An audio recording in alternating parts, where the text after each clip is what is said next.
కళ్యాణ్ గారి సినిమా ఆపే దమ్ము ధైర్యం ఎవ్వడు ఆలోచించడు. ఎందుకంటే ఫస్ట్ థియేటర్లు బేసిక్గా ముయ్యరు. ఈ రోజు వరకు థియేటర్లు ముయ్యడం అనేది నా 30 ఏళ్ల సర్వీస్లో నేను చూడలే. షూటింగ్లు ఆపుకున్నాం, ఎందుకు మా బాధలు ఉన్నప్పుడు ఆపుకునేదైనా సాల్వ్ చేసుకోవటానికి. కానీ థియేటర్లు ముయ్యడం అనేది ఈ రోజు వరకు జరగల. అది ఎపిసోడ్ కాస్త కళ్యాణ్ గారి సినిమా మీదకి తీసుకెళ్లారు. గవర్నమెంట్స్ కూడా అలాంటిదే కమ్యూనికేట్ చేశారు మధ్యలో. సో ఎవరి అడ్వాంటేజ్లు ఏమున్నాయో ఇక్కడ తెలియదు. అడ్వాంటేజ్లు ఉన్న వాళ్ళు భయంతోనో భక్తితోనో కమ్యూనికేషన్ రాంగ్గా కమ్యూనికేట్ అయింది.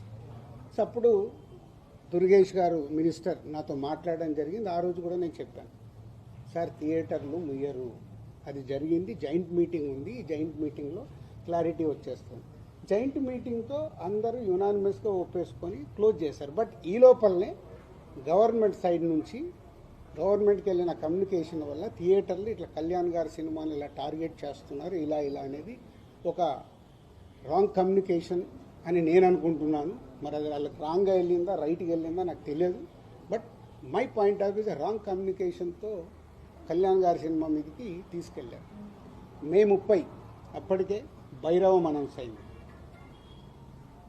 జూన్ 5 కమల్ హాసన్ గారి సినిమా అనౌన్స్ అయింది. జూన్ 12